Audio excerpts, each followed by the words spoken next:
আজ হাসনাত আব্দুল্লাহ সহ জামায়াতের 15 জন এমপির পদ বাতিল হয়েছে। হাসনাতের উপর আক্রমণও হয়েছে সংসদের বাইরে।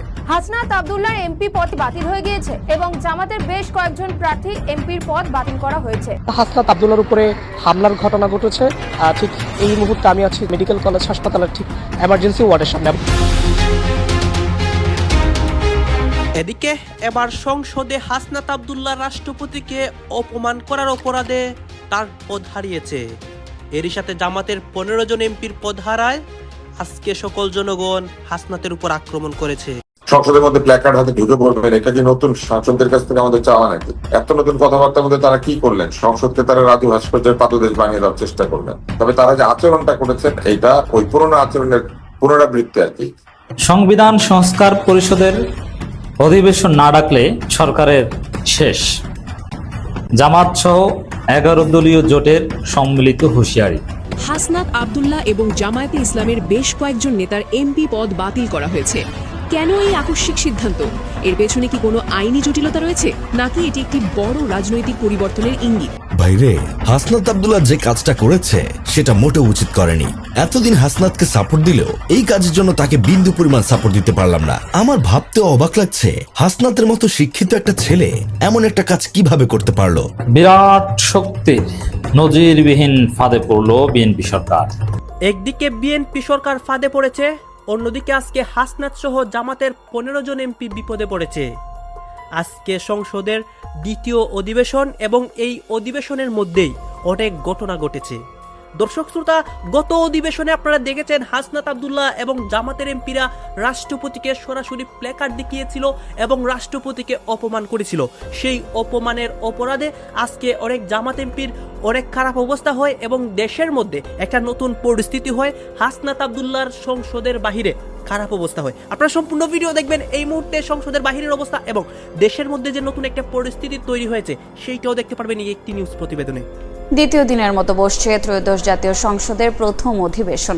ঈদের আগে আজই হতে যাচ্ছে শেষ অধিবেশন। এই মুহূর্তে সংসদ ভবনে আছেন সহকর্মী হাসান ওয়ালি। সরাসরি যাচ্ছি তার কাছে। ওয়ালি, জাতীয় সংসদের প্রথম অধিবেশনের দ্বিতীয় দিন অর্থাৎ আজকের মধ্য দিয়ে কিন্তু ঈদের আগে অধিবেশনের পর্দা নামছে। 29 মার্চে কিন্তু আবার শুরু হবে, অর্থাৎ 28 মার্চ পর্যন্ত মুলতবি ঘোষণা করা হবে। আজকে এর দিনে বেশ কিছু গুরুত্বপূর্ণ বিষয় কিন্তু আজকে আলোচ্য সূচির মধ্যে রয়েছে। একটি তো রাষ্ট্রপতির ভাষণের উপরে যে আলোচনা সেটি চলবে। আমরা জানি যে গত দিন অর্থাৎ 12 মার্চ প্রথম দিনে সেদিনই কিন্তু ওয়াকআউটের ঘটনা ঘটেছে। বিরোধী দল তারা ওয়াকআউট করেছেন, প্ল্যাকার্ড নিয়ে বিক্ষোভ প্রদর্শন করেছেন, স্লোগান দিয়েছেন রাষ্ট্রপতির ভাষণ দেওয়াকে কেন্দ্র করে।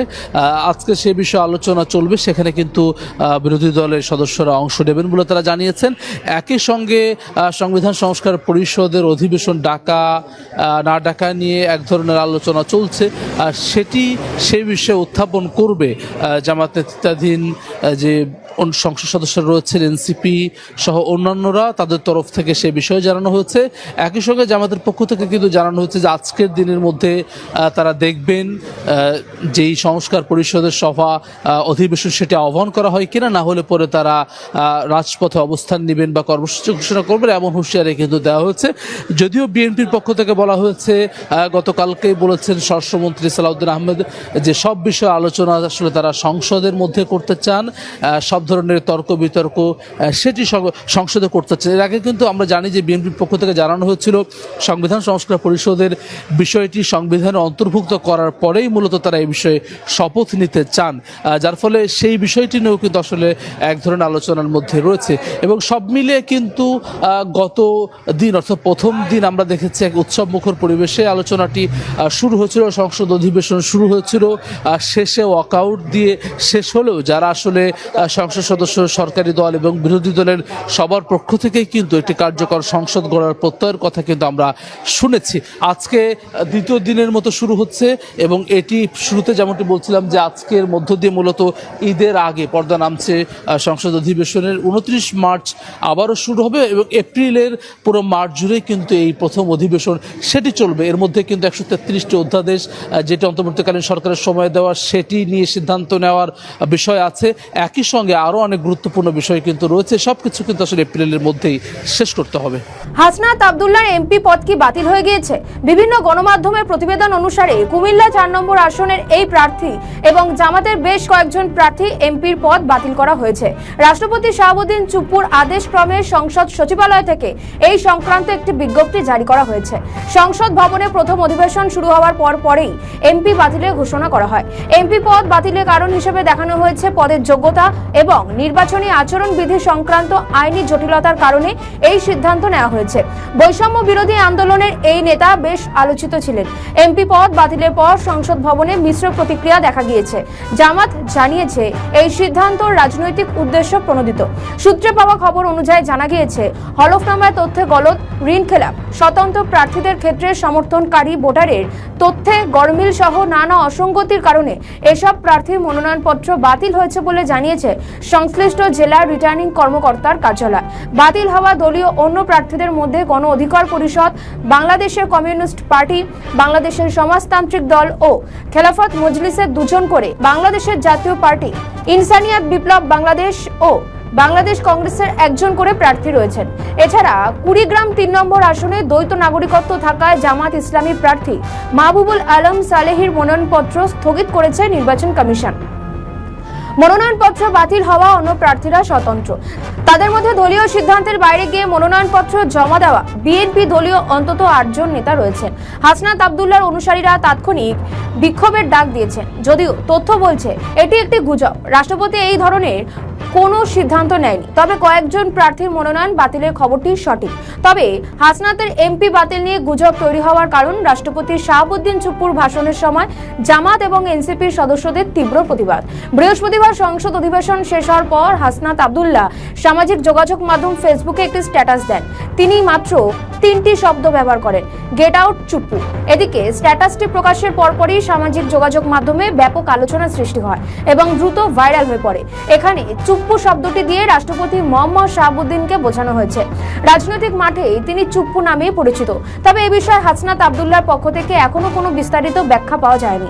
তার এই সংক্ষিপ্ত মন্তব্য ইতিমধ্যে রাজনৈতিক অঙ্গন ও সামাজিক যোগাযোগ মাধ্যমে ব্যাপক আলোচনা সমালোচনার জন্ম দিয়েছে। ত্রয়োদশ জাতীয় সংসদের প্রথম অধিবেশনের প্রথম দিনে রাষ্ট্রপতির ভাষণের ঘোষণা করেন স্পিকার মেজ হাফিজ উদ্দিন আহমেদ। ঘোষণা শেষ হতেই বিরোধী দলের সদস্যরা প্ল্যাকার্ড হাতে বিক্ষোভ দেখাতে থাকেন। রাষ্ট্রপতি অধিবেশন কক্ষে প্রবেশ করার সঙ্গে সঙ্গে তারা প্ল্যাকার্ড হাতে বিক্ষোভ দেখাতে থাকেন। এমনকি জাতীয় সঙ্গীত যখন বাজানো হচ্ছিল সেই সময় বিরোধী দলের সদস্যরা তাদের চেয়ারে বসেছিলেন। একসময় দেখা যায় রাষ্ট্রপতি শাহাবুদ্দিন চুপ্পু দেহরক্ষী তাদের উঠে দাঁড়াতে বলেন, তারপরেও তাদের বসে থাকতে দেখা যায়। রাষ্ট্রপতি ভাষণ শুরু করার সঙ্গে সঙ্গে বিরোধীরা ওয়াক আউট করেন। জামাত এবং জুলাই জঙ্গিদের মধ্যে যারা সংসদে প্রবেশ করেছেন তারা যে সংসদকে তাদের অস্ত্র হিসেবে ব্যবহার করবেন তা নিয়ে কোনো সন্দেহ নেই। বলা হচ্ছে জুলাই আন্দোলনের এক্সটেনশন পর্ব শুরু হবে সংসদে, কারণ জামাত আর জুলাই জঙ্গিরা ক্ষমতায় যেতে পারেনি। তাই তাদের কাছে এখন বিকল্প হলো সংসদ। সংসদের মধ্যে প্ল্যাকার্ড হাতে ঢুকে পড়বেন, এটা কি নতুন সাংসদদের কাছ থেকে আমাদের চাওয়া নাকি? এত নতুন কথাবার্তার মধ্যে তারা কি করলেন? সংসদকে তারা রাজু ভাস্কর্যের পাদদেশ বানিয়ে দেওয়ার চেষ্টা করলেন। তবে তারা যে আচরণটা করেছেন এইটা ওই পুরোনো আচরণের পুনরাবৃত্তি আর কি। রাস্তায় যেমন তারা মবকে উৎসাহ দিতেন, এখানে তো মব নিয়ে ঢুকতে পারেন না, এখানে নিজেরাই ওরকম একটা কাজ করেছিল। তবে ভালো কিছু দেখবো বলে মনে হচ্ছে না অন্তত এই প্ল্যাকার্ডধারীদের কাছ থেকে, কারণ এরা ঠিক মতো লেখাপড়া শেষ না করে সংসদে গিয়ে ঢুকে পড়েছে। জীবনে কোনদিন চাকরি বাকরি করে নাই, প্রথম চাকরি হচ্ছে সংসদের চাকরি। আমি আপনাকে একদম চ্যালেঞ্জ করি, রাস্তায় দাঁড়িয়ে এদের অনেক নেতা বক্তৃতা দিবে আর আপনি দাঁড়িয়ে বক্তৃতা দিবেন, আপনার জনসভায় লোক বেশি হবে যদি পয়সা খরচ না করে কেউ, উইদাউট পয়সা আর কি, খেজুরের পয়সা অথবা ধরেন বন্যার পয়সা, যে কোনো একটা। ওই পয়সা বাদে যদি অন্য কোনো পয়সা ওখানে না থাকে, ওই পয়সাও না থাকে, তাহলে যদি একটা জনসভা হয় সেখানে পান্নার জন্য যত লোক আসবে, এই ধরনের কিছু কিছু নেতা নেত্রীর জন্য সেসব তত লোক আসবে না। তারা সেটা দেখিয়েছে, সংসদ ঘেরাও করতে গিয়েছিল 12 জন লোক নিয়ে, পিছনে 20 জন পুলিশ। সেই মহামান্য আমাদের আলী রিয়াজ সাহেব কোথায়, আপনি কি তার কোনো সন্ধান জানেন? না, আমি জানি না। স্পিকার কোথায় সেটাও জানি না, আলী রিয়াজ কোথাও সেটাও জানি না। আমন্ত্রণ জানাচ্ছি প্রিয় দর্শক, মানচিত্রের নিয়মিত আয়োজন কথোপকথনে আজকে আমাদের সঙ্গে সম্মানিত অতিথি হিসেবে রয়েছেন আলোচনার জন্য গণমাধ্যম ব্যক্তিত্ব, রাজনৈতিক বিশ্লেষক ডাক্তার আব্দুল লুত্তুফ সাহেব। ডাক্তার আব্দুল লুত্তুফ সাহেব, আপনাকে স্বাগত জানাচ্ছি আমাদের অনুষ্ঠানে। যদি আমরা সংসদের বিষয়টি সামনে নিয়ে আসি আবারও, যেহেতু আমাদের প্রধানমন্ত্রী তারেক রহমান সংসদে দাঁড়িয়ে প্রথম অধিবেশনের প্রথম দিনেই বলেছিলেন যে এই সংসদের দিকেই সারা দেশের মানুষ তাকিয়ে রয়েছে অনেক প্রত্যাশা নিয়ে। তার বক্তব্যের পরে আমরা যে সিনারিও অবলোকন করলাম, আমাদের সামনে যে সিনারিও উপস্থিত হলো এবং সংসদ আবারও রোববার থেকে বসছে, আসলে কি মানুষ এই সংসদ দেখতে চেয়েছিল নাকি আমাদের জন্য আরো অনেক কিছু অপেক্ষা করছে? মানুষ সংসদ দেখতে চেয়েছে, এই সংসদ বা যেই সংসদই হোক, তবে এই সংসদে মানুষ যাদেরকে পাঠিয়েছে তাদের কি আচরণ হবে এটা তো আর মানুষ নিয়ন্ত্রণ করতে পারে না। আমরা আশা করেছিলাম যে তরুণ প্রজন্মের তরুণ সাংসদেরা যারা সংসদ সদস্য, তারা সংসদের মান মর্যাদা পবিত্রতা এই বিষয়গুলি বুঝবেন আর কি। কিন্তু আমরা লক্ষ্য করলাম যে তাদের শুরু থেকেই তাদের রাজনৈতিক যে চরিত্র সেটাই প্রকাশিত হলো। তারা মূলত এই সংবিধান মানতে চান না, সাংবিধানিক প্রধান রাষ্ট্রপতিকে মানতে চান না। তারা বর্তমান প্রধানমন্ত্রীকে যখন রাজনৈতিক মিত্র ছিলেন তখনও তাকে সমালোচনা করেছে। জুলাই আন্দোলনের সহযোগী হওয়া সত্ত্বেও তারা সেই সময় তাকে নানান ধরনের আমি বলবো যে কুৎসামূলক স্লোগান দিয়েছে। সে একই জিনিস তারা সংসদের মধ্যেও করেছেন। তারা যেটা করা উচিত ছিল আমার কাছে মনে হয়েছে যে অন্তত জাতীয় সঙ্গীতটার সময় তাদের দাঁড়ানো উচিত ছিল, এবং তারা তো সুযোগ পাবেনি। রাষ্ট্রপতির বক্তব্যের বিষয়ে তো আলোচনা হবে এবং সেই আলোচনার সময় তারা ইচ্ছা মতো কথা বলতে পারতেন, কিন্তু সেটা না করে তারা সেখানে প্ল্যাকার্ড ক্যারি করেছেন, তারা হট্টগোল করেছেন, তারা বেরিয়ে গিয়েছেন। একে তারা অসম্মান করলেন প্রথমে জাতীয় সঙ্গীতকে, তারপর অসম্মান করলেন সাংবিধানিক প্রধান রাষ্ট্রপতিকে, তারপরে তারা অসম্মান করলেন সংসদের পরিবেশকে। প্রথম দিনই তারা এমন একটা চরিত্র করলেন যেটা আমরা সবসময় আওয়ামী লীগ বিরোধী দল হলে এটা করতে দেখতাম। আওয়ামী লীগ প্রথম অধিবেশনে ওয়াকআউট করতো। বিরাট শক্তির নজিরবিহীন ফাঁদে পড়লো বিএনপি সরকার। হ্যাঁ, সেই জল্পনা কল্পনা এখন দিবালোকের ন্যায় স্পষ্ট হচ্ছে, অনেকটা ফাঁস হয়ে যাওয়ার মতো। কি সেই জল্পনা কল্পনা?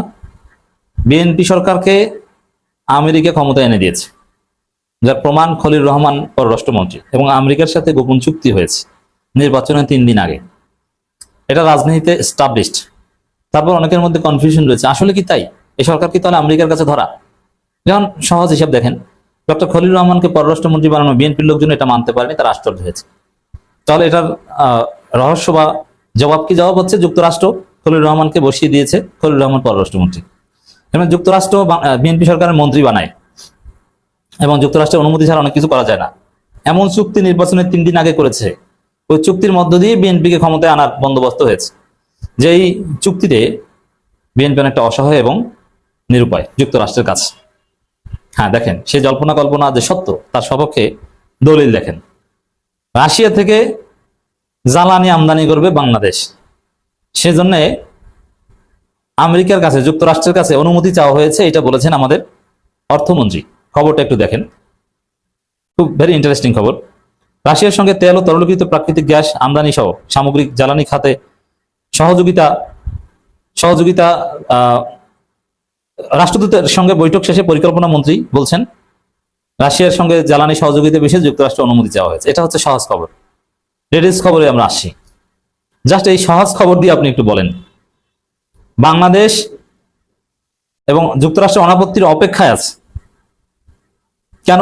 রাশিয়া থেকে বাংলাদেশ আনবে। বাংলাদেশ একটা স্বাধীন দেশ, রাশিয়া একটা স্বাধীন দেশ। রাশিয়া শুধু স্বাধীন দেশ না, পৃথিবীর অন্যতম প্রভাবশালী দেশ, জাতিসংঘের সিকিউরিটি কাউন্সিলের পার্মানেন্ট মেম্বার, P5 এর মধ্যে একটা দেশ। জাতিসংঘের যে কোনো সিদ্ধান্তকে রাশিয়া ভেটো দিয়ে আটকে দিতে পারে। তো সেই রাশিয়া থেকে তেল আনবে বাংলাদেশ, জ্বালানি আনবে, তাতে যুক্তরাষ্ট্রে অনাপত্তি লাগবে কেন? এটা খুবই দুঃখজনক। তো এখান থেকেই তো বোঝা যায় যে যুক্তরাষ্ট্রের কাছে ধরা। ওই যে গোপন চুক্তি, যে আমাদের অনুমতি ছাড়া কিচ্ছু করতে পারবে না তোমরা রাশিয়া থেকে কি আনবা আর কোন জায়গা থেকে কি আনবে এটা জানি না বাবা, আমাদের অনুমতি লাগবে। তাহলে ওই নির্বাচনের আগে 3 দিন আগে যে গোপন চুক্তি হয়েছিল সেখানে এই কথা ছিল, নইলে যুক্তরাষ্ট্রের অনুমতিপত্র লাগবে কেন? দেখেন এখানে একটা ব্যাখ্যা দিয়ে নি, যারা একটু বেশি শিক্ষিত এরকম কেউ যদি আমার এই বক্তব্য শুনেন তাহলে আপনারা মন্তব্য করবেন, রাশিয়ার তেল কেনার ক্ষেত্রে যুক্তরাষ্ট্রের স্যাংশন ছিল, যার ফলে তাদের অনাপত্তির বিষয়টা এখানে আছে। এটা কোনো গোপন চুক্তি বা যুক্তরাষ্ট্রের কাছে ধরা এরকম কিছু না। বা এইটার জবাবটা একটু দিই। প্রথম কথা হচ্ছে যে রাশিয়ার তেল কেনার উপর যুক্তরাষ্ট্রের স্যাংশন, এটা বাংলাদেশ মানতে বাধ্য হবে কেন? এটি তো একটা প্রশ্ন। বা এই স্যাংশনই তো একটা অবৈধ স্যাংশন। অনেক দেশ তো বলছে এই স্যাংশন অবৈধ, তোমার এমনকি জার্মানিও তেল কেনে রাশিয়া থেকে, এটা জানেন? দর্শক আপনারা তো দেখলেন এখানে কি কথা হচ্ছে, অনেকেই কিন্তু অনেক কথা বলতেছে, অনেকে আলোচনা করতেছে, অনেকে সমালোচনা করতেছে। বিশেষ করে এখানে আমরা দেখতে পাচ্ছি আজকে সংসদ অধিবেশনের কে কেন্দ্র করে অনেক কথা, অন্যদিকে হাসনাত আব্দুল্লাহ সহ জামাতের অনেক এমপিরা যে আজকে বিপদে পড়েছে সেই সব নিয়ে কথা হচ্ছে। গাইজ এই বিষয়গুলো দেখে এবং দেশের রাজনীতির প্রেক্ষাপট নিয়ে আপনার মন্তব্য কি, আপনার গুরুত্বপূর্ণ মন্তব্যটা অবশ্যই আপনারা আমাদের কমেন্ট বক্সে লিখে যাবেন। আর হ্যাঁ, তখন আপনাদেরকে আমরা যা কিছু দেখিয়েছি সব কিছু আমরা সোশ্যাল মিডিয়া থেকে সংগ্রহ করেছি, এখানে আমাদের নিজস্ব কোনো মন্তব্য নেই বা আমাদের নিজস্ব কোনো সিদ্ধান্ত নেই। সর্বশেষ আপনাদের কাছে আমাদের রিকোয়েস্ট থাকবে, আপনারা আমাদের চ্যানেলের সবাই থাকলে চ্যানেলটি সাবস্ক্রাইব করবেন এবং পাশে থাকা বেল বাটনটি বাজাবেন যাতে করে নেক্সট ভিডিওটা সবার আগে আপনাদের কাছে পৌঁছে যায়। ধন্যবাদ।